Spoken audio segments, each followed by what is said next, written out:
Hello, my name is Mathias and welcome to the FPL Scope YouTube channel. And in this video, I'm going to show you what I think are the 20 starting 11s in the Premier League this season for all 20 Premier League teams. So I'm going to show you every single team and what I think is going to be their most nailed players, basically their starters for this season. And all of that is something you can find in the Fantasy Premier League guide that I've made along with my co-host Kevin.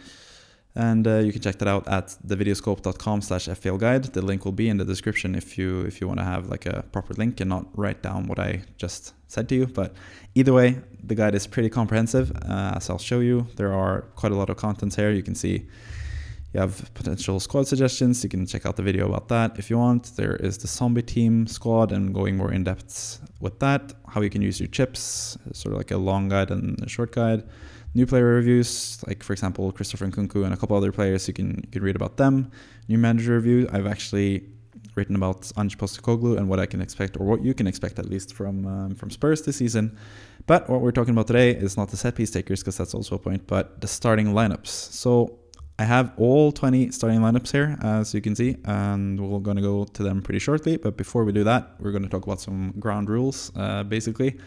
So yeah, just to note, these are not the Game Week 1 lineups. These are the lineups for the entire season. So I'm trying to guess who is going to be the most nailed when everyone is, well, not when everyone's fit, but like when, with the current injury situation, who's going to be the starters this season for these teams.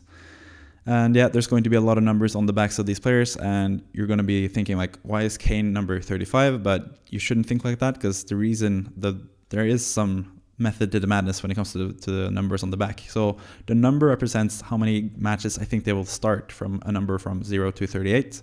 So for Kane, the number is going to be 35, because I think he's going to start 35 matches this season out of the 38 league games that he could possibly start in.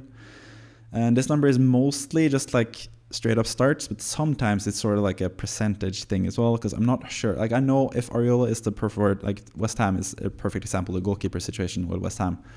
I know if Areola is the preferred league keeper, he's going to start in 36 or 37 or 38 of the matches. Most likely, maybe he'll get dropped because he struggles and then Fabianski he's going back to old reliable. But most likely, if Areola is picked as the number one goalkeeper, he's going to get 36 starts. But at the same time, there is this slight doubt if he's going to be the starter or not. I'm pretty 50-50, so that's why I've put the number to 20, which is slightly more than 19, which is the starting half the fixture. So yeah, it's a little bit confusing, but it's mostly just like a scale from 0 to 38, what I think is the chance of them starting, or how many matches I think they should start. But yeah, I think you'll get the hang of it. But yeah, this is going to be updated continuously. This is probably already updated by the time you watch this video from the time I recorded it. So check out the guide to see the updates. Every time there's a new transfer and stuff, I'm going to add those players in, drop some players out. Some players might get sold. I'm going to drop those out if there are news about different lineups and preferred players and stuff. If, for example, Ndombele is proven to be playing a lot for Spurs, he's going to be more featured into the starting lineup and stuff. So I'm going to update this all the way up until the Game Week 1 deadline. And then also, just to save some time, like we all know, like by the time this video is out, this is probably already confirmed as well. But at the time of recording, Declan Rice to Arsenal is not confirmed, but we all know it's going to happen. So Declan Rice, Timber, they're already at the Arsenal squad, so I don't have to like wait until that happens. There are some differences though, because Caicedo is not entirely with Chelsea yet. We expect him to go to Chelsea, but it's not really confirmed. And for me, the confirmation is really when Fabrizio Romano says, "Here we go." That's my go-to sign to add those guys into the starting lineup of the new team that they are going to. But yeah, like I said, any tips are welcome. So I say in the guide that you can tweet me at the FPL Scope if you find anything that you think is weird or wrong. I've double checked now, and there are some instances where I have a player in the starting lineup and in the contenders section. So yeah, I do make mistakes. So if there are any mistakes you can see, please write so in the comment section. If you are a fan of these teams in particular, if you have like inside info, because I've tried to research what I think about the Luton, or what I think is going to be the Luton starting lineup, the Sheffield United starting lineup and stuff, but obviously I don't have all the information. I know fans of those teams are more likely to have better information on the teams. So please tweet at me or comment on this YouTube video if you find anything weird with the lineups. But yeah, I'm going to start off straight away with Arsenal, the first team in the league. And as you can see, I've added both Havertz. Havertz is obviously confirmed, and Declan Rice to the team. I think both of those guys go straight into the lineup. It seems like Havertz is going to play sort of like the number 8 role-ish, like the Granit Xhaka role, if you will. And Rice will be more like the defensive midfielder. But I think Havertz is going to be more rotated. As you can see, Declan Rice, 33 starts is what I expect from him. The same as Ødegaard, slightly less than Saka because there are more competition for the midfield places than Saka's right wing spot. Then you have Jesus with 27 matches. But yeah, the Arsenal lineup is pretty much self-explanatory. It's the same as last year, pretty much. Just one difference. I think Jurrien Timber, who's the new signing, is going to come in at right back for Ben White. I think that allows Arsenal to play a little differently. So that means Ben White drops out of the team. But as you can see from the contenders here, Ben White, I still have him as 24 matches started this season. So he's right up there. Like, he could potentially still keep his right back place, or he could be he's most likely going to be the right back. But Timber might be the right back, or Timber might get into the centre back pairing and replace either Gabriel Magalhaes or Saliba. I currently have Saliba slightly more nailed than Magalhaes. I have Magalhaes, Gabriel, that is, with 30 matches started, and Saliba with 32, but that might flip. But yeah, Ramsdale, 38 matches, as you can see. Completely nailed. I don't think he's going to be dropped even a single game for Arsenal. He's not going to be, Man City. We're going to get to Man City, and Ederson has slightly less than 38 because for some reason they always give the second goalkeepers like Ortega a chance towards the end of the season. But yeah, that's pretty much Arsenal. I think it's pretty much locked in. There are some potential signings for them as well, but we'll change the lineup when we get there. Moving on, we have Aston Villa, and with Aston Villa, there are a couple things to think about, and that is firstly the centre-back pairing. Mings and Konsa were the centre-backs last season, but Diego Carlos is back from injury. I know that Emery likes him a lot, and they are also bringing in Pau Torres. At the time of the recording, he's not officially with Aston Villa yet, but I think it's pretty much a dead search that he's going to join Aston Villa. It's already gotten the here we go from Fabrizio Romano, and I think Torres will go straight into the left centre-back role that Mings has been playing. So I think Mings, he's out of the team. I think Konsa's out of the team as well, because I think Carlos is going to start most matches. But yeah, Konsa could also play right back, I guess. So yeah, but as you can see, also there are injuries. Moreno and Ramsey, they have a little injury dot there because they are not fit for the start of the season. Still, it's not going to affect them that much. They're going to be playing most matches when they come back, and I have them around 30 matches started this season. But yeah, that's going to change how the midfield looks, I guess, as well. I think Ramsey's going to play left wing. I think with Tielemans coming in as well in the midfield, they have a lot of midfielders. As you can see, they have they have McGinn on top of Kamara, Luis, Tielemans, then Donker as well. He's not even listed here. So they have a lot of options in midfield. Buendia could even play the number 10 role that Tielemans is playing in currently, or like the most forward midfield role as well. So they have a lot of options there. So I think Ramsey will be on the left wing. Yeah, Watkins is secure as the striker, and Martinez is secure as the goalkeeper. And then Leon Bailey and Buendia will keep rotating sort of the right wing spot a bit. So that's my guesstimate or guess for Aston Villa this season for the starting lineup. Moving on to Bournemouth, we have some interesting things here as well. I think the winger positions are really interesting because I think Tavernier and Ouattara Dango, as he's named, I think those guys are fantastic. But at the same time, I feel like they just signed Justin Kluivert. I think he's going to play. I suspect he might be the starter in the end, but as of right now, I don't really know. Tavernier obviously has some injury issues, so maybe that will open up things for Kluivert. Maybe I should turn down the number for Tavernier from 30 down to like 26 because of the injury scare with him. He might get injured, but yeah, they have 4 really good wingers with David Brooks as well, coming back from cancer and all that. So yeah, they have a lot of options on the wing. In midfield, though, it's not that many options. I feel like Billing is going to play in the number 10 role quite a bit if they sign a new centre midfielder, but they lost Jefferson Lerma, so that's why Lewis Cook is in the team, and Billing is sort of centre mid rather than the most forward out of the 3 midfielders. So that's Hamid Traore who's playing as the attacking mid, because that's usually his position. He plays further forward than he does as a number 8 usually. Other than that, Mathias Viña, I think he is confirmed to go back to Bournemouth. I think he got a haircut in Bournemouth or something.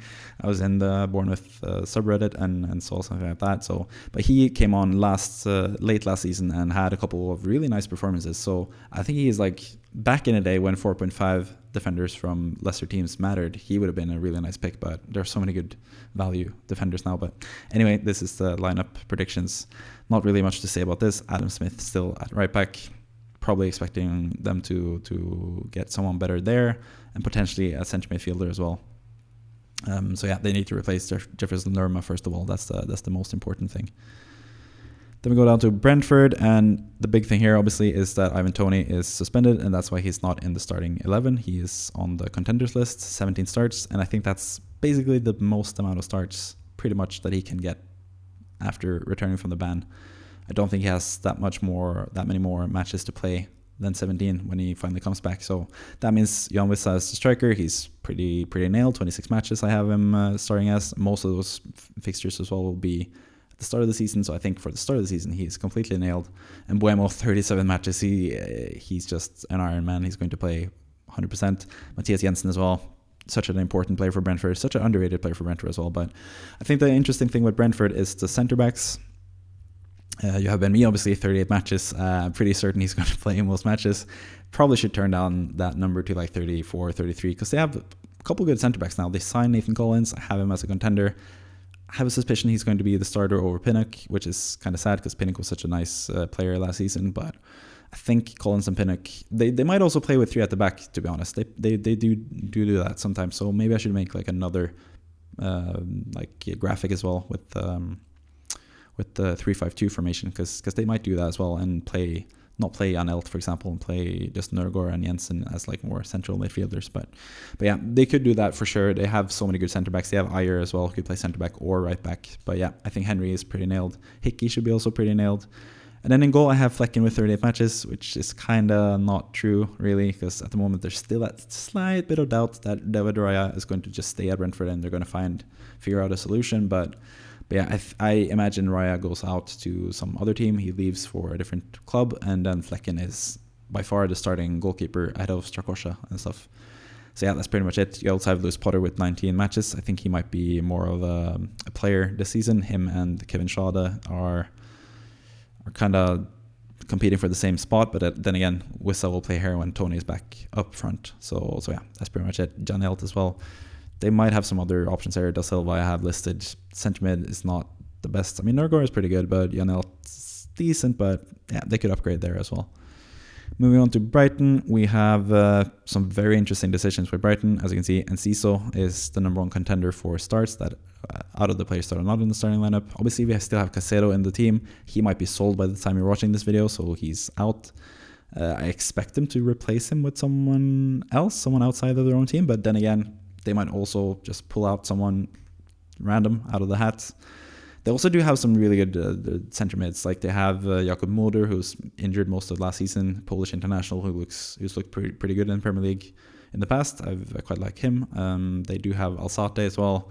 They have Ayari, I think, who played a couple matches towards the end of last season. So they have some options in-house like they usually do. So maybe they'll do something like that. But they also have Dahoud, who's a new signing, but he has 20 matches. As of right now, he could step in and replace Caicedo straight away, but who knows really. He's also kind of injury prone, so that's why I sort of have him with less starts as well. Then it's the striker position. I have Evan Ferguson with a lot more starts this season, 28. I think he had only like 10 or 12 starts or something last season, which is crazy because it felt like he was such an amazing player. He didn't really play that much.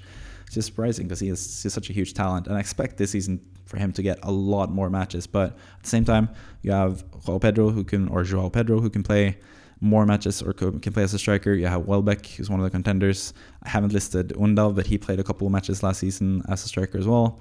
So yeah, Mitoma's pretty nailed. Stupinan super nailed. Veltman, you expect to be nailed. Maybe they get a new right back. There's been some rumors about that. That's why Lamptey's not here. He is on the way out. So yeah, sad for Lamptey. But she also mentioned Lallana as well. Like, people forget because he was injured at the end of last season. But the reason that Alexis McAllister played as a number 10, Mac 10, It's because Lallana got injured. Because before Lallana got injured, it was actually Lallana that played in the number 10 role. So the number 10 role is super contentious. It's João Pedro, you have Enciso, you have Lallana, you have some other players.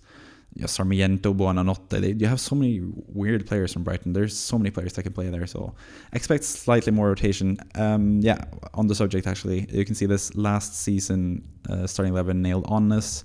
So this is pretty much what the average starter had for Brighton last season. This is obviously joint between De Zerbi and Potter. I haven't worked out exactly how much rotation there was, but I think there was more rotation under De Zerbi than Potter. So this number should probably be slightly less. But yeah, as you can see from Arsenal last season, they're like the prime example of the team that just like had the same starting lineup all the time. 29.36 out of 38 matches. I think they had some weird. Saliba was injured for a while and stuff. So, and Jesus was injured. So those two positions, if it wasn't for those injuries, they would have had a much higher number here as well. But the rest of the starters basically just started the whole time. So that's what that number is, if you were wondering. Moving on to Burnley, which is obviously a newly promoted side. You have the centre-backs, Jordan Bayer, 4.0 centre-back. He is the clear starting centre-back for them. They have some other options, as you can see. Hjalmar Ekdal here with 18 starts. I have him listed as. You also have Aldakil. Can't remember his first name. Amin Aldakil. Can't remember. He can also play centre-back. But they brought in Dara O'Shea, who I expect to be the partner with Bayer in defence. You also have Muric here. I had him previously with 38 starts, but it seems like they're going to get James Trafford now from Man City, and he's going to be the starting goalkeeper. That might be the case already. Maybe if you go to the guide now, it says Trafford in 38 there, because if Trafford comes in, he's most likely going to be the starting goalkeeper throughout the season. Charlie Taylor is still here with Burnley. 24 matches, 24 starts I have him as, but maybe they'll get a new left back. Striker as well, Jay Rodriguez, speaking of old Brighton players. Those are like those two guys, and Brownhill. I think I mentioned that here. Jack Cork as well is there. Cork, Brownhill, Taylor, Rodriguez are still there. Weghorst is still here as well. I have him as a contender for the striker position, but I think he's going to get sold. Then you have obviously Saruri at left wing and Benson at right wing. I think those guys will be preferred, but you have Gudmundsson as well, who can play at right wing or at the attacking mid as well, with Brownhill dropping down. So it could be Cullen, Brownhill and Gudmundsson as well in this midfield three. But yeah, Connor Roberts is the nailed defender who's really good offensively as well. I think he's an underrated pick, but once again, 4.5 defenders for lesser teams now are just like extinct pretty much in terms of evaluation. Chelsea, another team that's really difficult to predict before the end of the season. They've obviously sold a lot of players. They have a lot of places to strengthen currently. Looking at this center midfield, Gallagher 22 starts. Gallagher is not really a starter for a team like Chelsea that want to win championships and stuff, or titles, as you say in regular English, not in American English. So yeah, I think Gallagher is going to be, obviously Caicedo is the main man. It could be Enzo and Caicedo here. That might be the case already when you're watching this video. And Nkunku coming in, sure starter for them. 33 matches, going to play a number 10 role in the Pochettino system most likely. I have Sterling at left wing. You have Mudryk as like a potential left wing candidate rather than Sterling, but I think Sterling's going to bounce back a bit this season. So 31 starts for him. It's a bit offensive, but maybe, who knows. Nick Jackson up front, 28 starts. I think he is pretty nailed. They don't really have many other. They have Armando Broja. I can't pronounce that name still.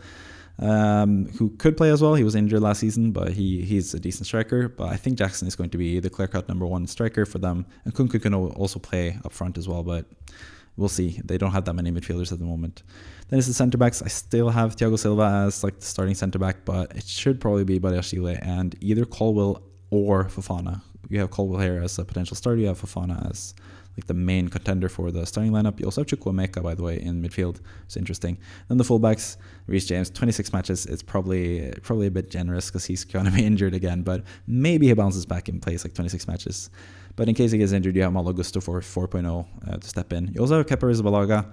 I have 30 matches. Not 100% sure he's going to be the starting goalkeeper throughout the season, but it seems like they've settled that with him as the starting goalkeeper from the start of the season. We'll see in January if they panic and sign someone for a lot of money. I think David Raya as well. If he just stays on the bench for Brentford, why don't Chelsea just go for him? I don't really understand, but yeah. Next team is Crystal Palace, and we have not even Danny Ward. I have Danny Ward in my mind still. Joel Ward still at right back. They are really looking for a new right back. I know they've been linked with Castagne. They've been linked with, who else? Is it Lamptey? No, not Lamptey. There's someone else, like a right back from a top team, I think. But anyways, they're looking to replace Ward like they have been for a long time. But like I say here in the notes, is it finally time for our Lord and Savior Nathan Ferguson? He was supposed to be the starter. He was 4.0 like 3 seasons ago, I think, in Fantasy Premier League. Most people expected him to be the new Wan-Bissaka because Wan-Bissaka was 4.0 back in the day and was amazing for that price with Palace. And we all expected Ferguson to step up in the Wan-Bissaka role, but he's just been constantly injured and like 6 weeks away from playing ever since then, pretty much. It's been a long 6 weeks. Speaking of injuries, you have Michael Olise, who is out injured. I still think he's going to start most matches. This number is probably coming down, actually, looking at this, because I think he's injured for a couple months more. I still have to check the severity of the injury, but he's not going to start the season at least. Probably for the first like 5 to 10 matches, he's going to be out, I imagine. But yeah, Jefferson Lerma coming in midfield. It's a huge signing for them. They really needed a new central midfielder. Maybe that will open up Doucouré to go further forward. Doucouré is really technical, really fun player to watch. But yeah, the rest of the defense, pretty certain. Johnston, I'm pretty certain he's going to be the starting goalkeeper over Guaita, but as always with Palace, they always have some weird, like Guaita has been like the starting goalkeeper now for the last like 3 or 4 seasons, but still he's always been like in the 32 to 35 matches started range, because for some reason they get weird goalkeeper stuff with Palace. I don't know, Whitworth has a couple of matches last season, but yeah.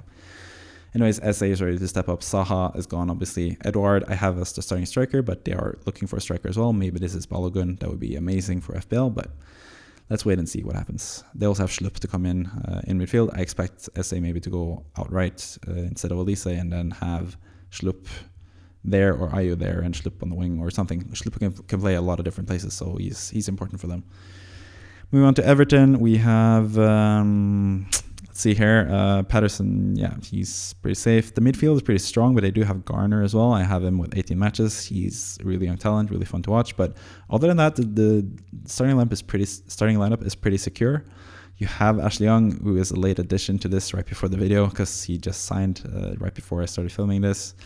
And yeah, he might be the starting left back over Mykolenko, because Mykolenko hasn't really been the best lately. But like I mentioned here, I think, yeah, Godfrey can also play there.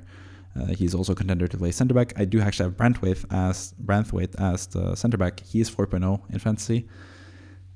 A bit offensive, or a bit like generous with 26 matches maybe for Branthwaite, but he was so impressive for PSV Eindhoven, so would not surprise me to see him next to the super nail Tarkowski, 38 matches, same as Pickford. Those guys are never leaving the team. Calvert-Lewin, 28 matches, probably too much considering his injury record, but got to be a bit hopeful for Everton's really their only striker this season. So yeah, McNeil as well, super nail 36 with Sean Dyche. It will be as well so important for Everton.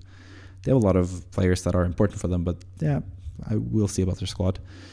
Fulham, again, pretty self-explanatory team here. It's just the fact that Tosin has been linked with likes of Spurs and stuff. They might sell him. They do have Tim Ream to step in if needed. He's a surefire option at centre back. He's still getting a bit old now, so maybe not. Palhinha, it seems like he's staying. 36 matches, might be less because of suspensions and stuff, but who knows really. Andreas, back fit, 35 matches. He's really integral to them.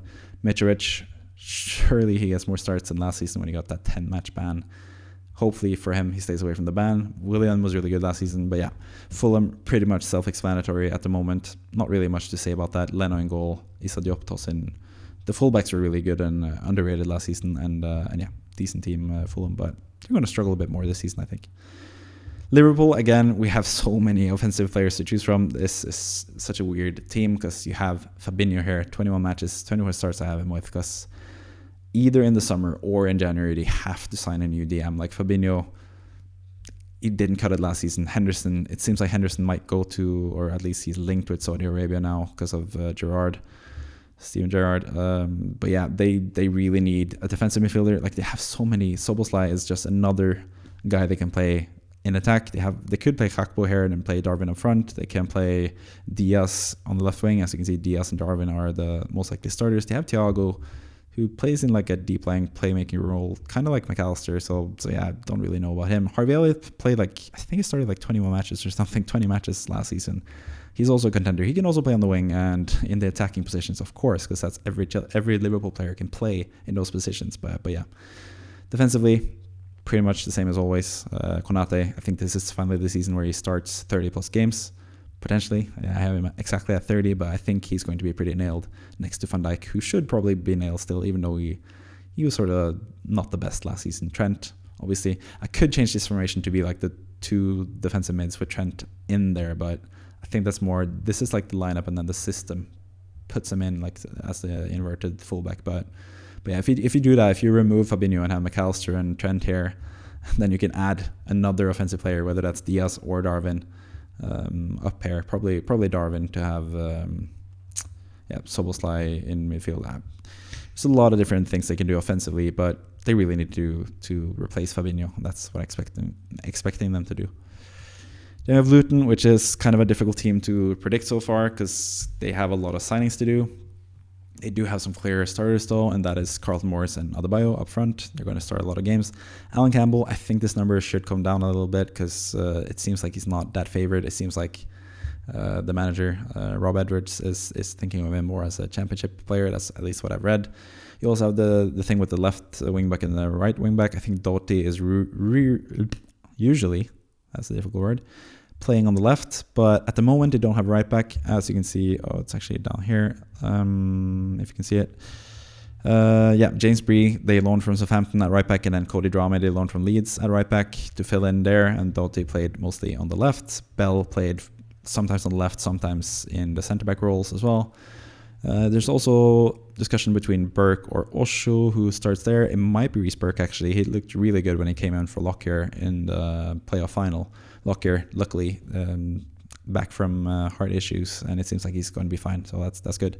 Also, the goalkeeper, they need to replace Shea. They had Ethan Horwath or whatever last season, but it doesn't seem like they're going to keep him. So yeah, maybe they'll get a new, or maybe they'll for sure get a new goalkeeper. So I don't expect James Shea to start, but currently he's their best goalkeeper, I guess. So yeah, they really need to strengthen in midfield. Clark is pretty good, and Pele Rodok is a legend as well. He's going to play and be the first player to go play every level from what even is the thing called Conference League. Can't remember. Back in the day, I played more Championship Manager and Football Manager. So, but yeah, from non-league to Premier League, Pele Rodok, hats off to you.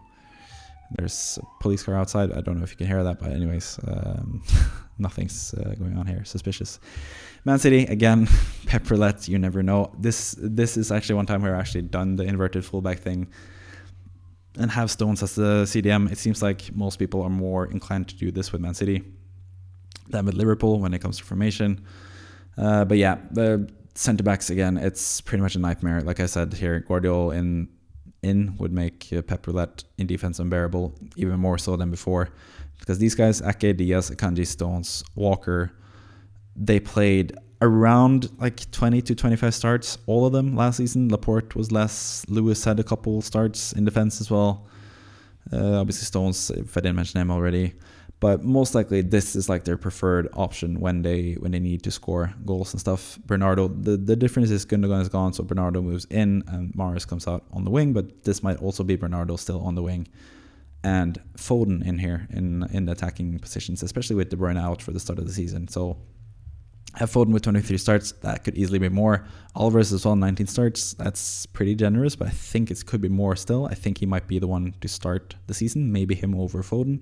It seemed like that was where Pep was leaning towards the end of last season at least. So yeah, I'm not 100% sure about Foden, Alvarez, and Mahrez in terms of who starts offensively. The rest of those guys though, Rodri, pretty much the only super nailed outfield player apart from Haaland.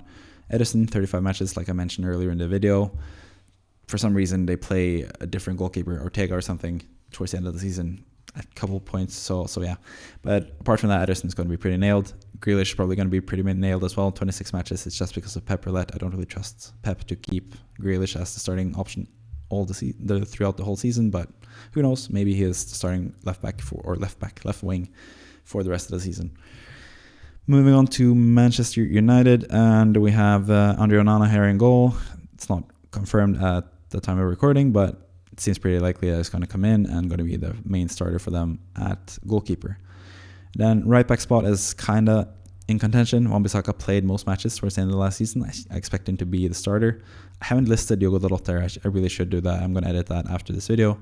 Diogo Dalot obviously could easily be the starting right back as well. He's a fantastic right back. Wan-Bissaka is a fantastic right back as well. And I really like both Shaw and Malacia as well, but I don't expect Malacia to play. I still think Martinez and Varane will be the centre-back pairing. But yeah, in midfield, you can see one interesting thing here is that I've placed Fernandes as the centre mid and Mount as the attacking mid. This might be reversed. It might be Mount as the centre mid and Fernandes in attacking mid. That's one of the interesting things to watch for in preseason. Don't really know. The fact that I have Fernandes as the centre mid is because Ten Hag was such full of praise for Fernandes in that role last season when he had to play there because Casemiro was injured. So I expect him to play there. You also have Garnacho and Antony. I think Antony might start more matches. I think he might have a bit of a breakthrough season for Man United. I think he has a lot more to show than what he showed last season. Both him and Mudryk, I've been big fans of them before they came to the Premier League, so it was really disappointing to see them be that bad, or at least that mocked in the Premier League. But yeah, for now, before they get a new striker, I think Rashford is going to be the striker. If they get a new striker, if they get Rasmus Højlund, for example, then Rashford will move to the left wing and Garnacho will probably move out. But at the same time, Garnacho, such a great talent. I think he's going to start quite a few matches between 15 and 25, I'm guessing. So I think he's going to be an option. I think Antony, 20 plus starts for sure. Sancho I have as a contender, but it seems like he might be on the way out. Who knows? Then you have Reggie and you have Christian Eriksen, of course, going to play his part as well. Lindelof could step in if one of these guys get injured, like they did last season. So yeah, it's pretty much it for Man United. Let's move on to Newcastle, and they have signed Sandro Tonali in midfield, and that means the midfield is pretty stacked. They have Guimaraes, they have Tonali, who could play in he's probably more the DM role than Guimaraes, to be fair. I should probably switch these two. But yeah, really strong midfield. I really like Joe Linton as well. They have Longstaff as well, obviously, and Willock, so they have so many good options in midfield. They also, if they sign Harvey Barnes, they're going to have too many options here as well. I think Almiron is sort of a weak link. I think they should, it's weird to say that after the season he had last season, shouldn't really underestimate Almiron. He could have a similar run next season as well. Like, who knows? He's a streaky player, but I think but I guess, I mean, they need a proper left winger because Isak is a striker. It's really unfortunate that they have two really good strikers and you don't really know who to pick in FPL. But yeah, I think when one of these guys gets injured, you buy the other one because he's going to start pretty much every game as a striker. So yeah, that's the tactic for you in FPL. In defense, Botman pretty nailed. It's pretty hard to see the numbers here. Maybe I should fix it. Don't know why it's light blue. It's probably because of the former kits that they've had. Pope, surefire keeper in goal, and you have Botman, Schär. I still think he is going to be started there. They might get a new player there. Saint-Maximin as well. He might make way for Harvey Barnes when he comes in. They also have Anthony Gordon. Like, they have a lot of left wingers as well. So yeah, for now I have Isak on left wing because they need to find a way to play Isak, and they can't really drop Wilson either. So that's why I have Isak there. Joe Linton can obviously play on the wing as well. So they have a lot of options, and they're going to need it because they're in the Champions League. So of course they're going to have a pretty strong squad. But yeah, that's what they do, and that's why it's sort of difficult to know what they're going to do, especially if they sign Harvey Barnes. Then we go to Nottingham Forest, and this team is pretty self-explanatory. I have Nico Williams rather than Serge Aurier here. I should have Aurier as like one of those, or is he gone actually? I'm not 100% sure now. I need to double check if he's still with the team. I still think he has 1 year left of his contract, so he should really be here. Mentioned, I have Biancone here, who was injured last season as like the potential right back or left back, because they don't have Renan Lodi anymore. He's not signed, at least permanently at the time of this recording.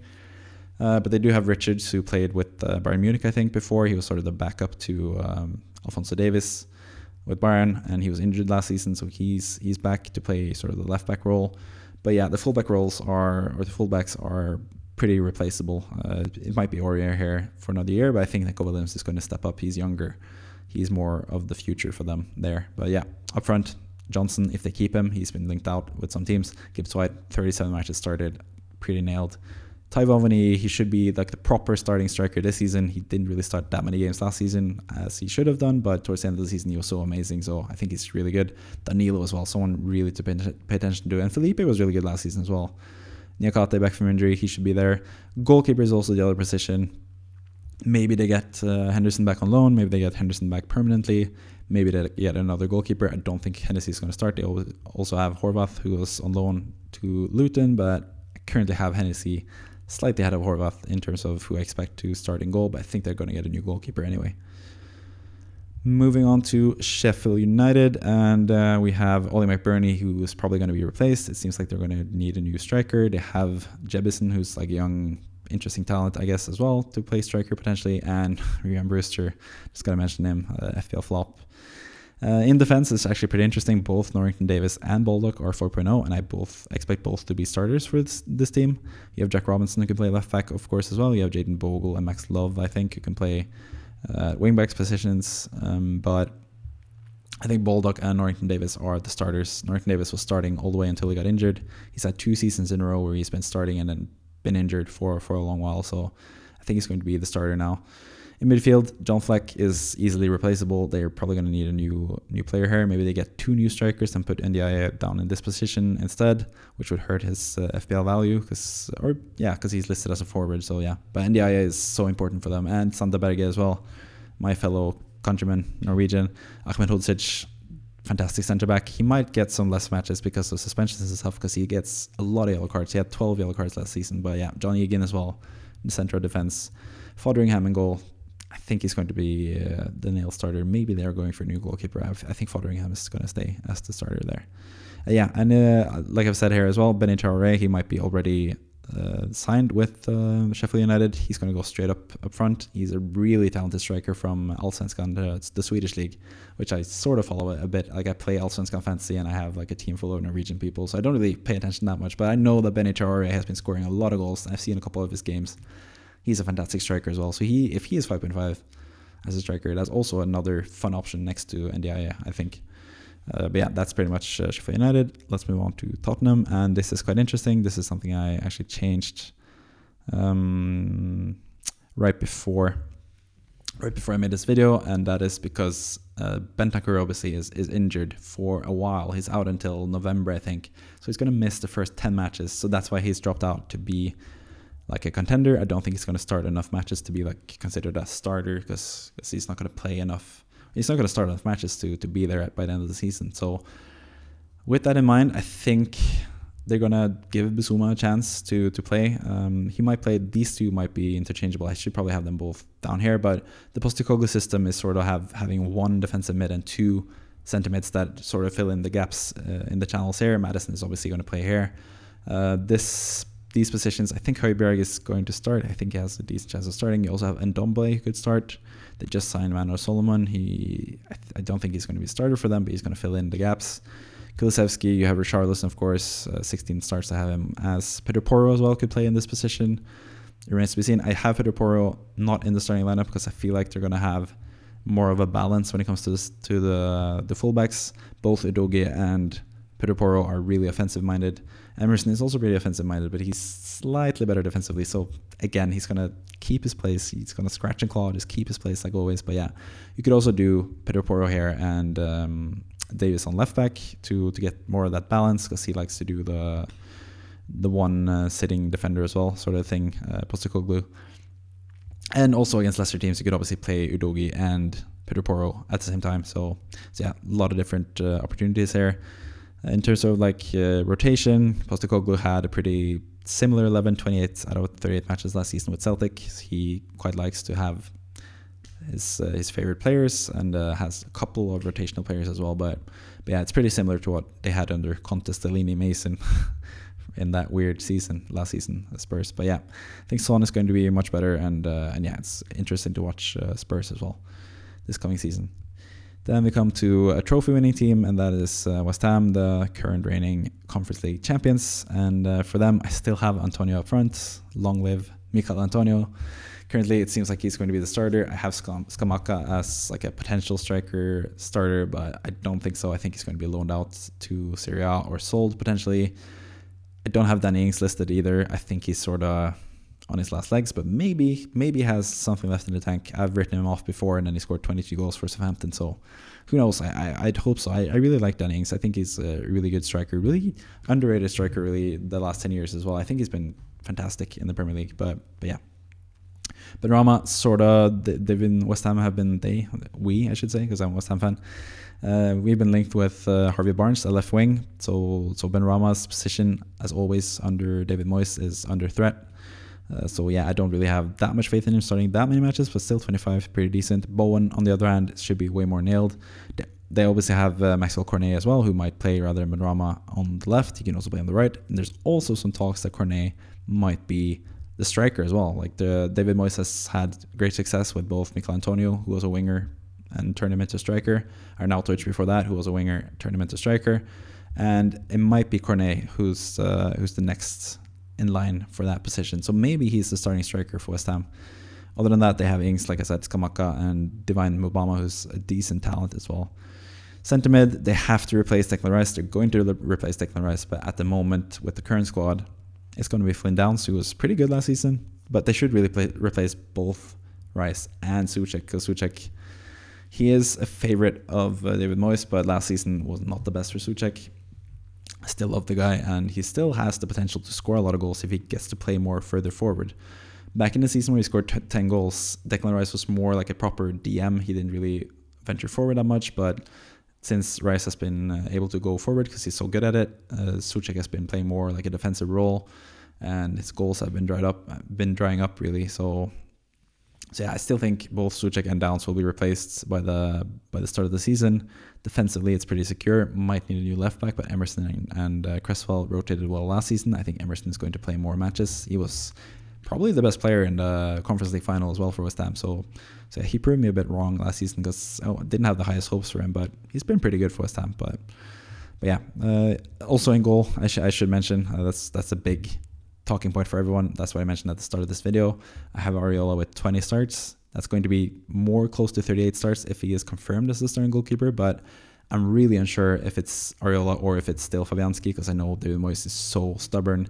He might just stick with Fabianski because Fabianski is still a decent goalkeeper. Areola is also not like a super big six, top six type of goalkeeper either, so it's kind of 50-50, but I have a little edge for Areola at the moment, but it'll be a wait and see until we get more news from David Moyes or someone around West Ham who could share more light on the situation.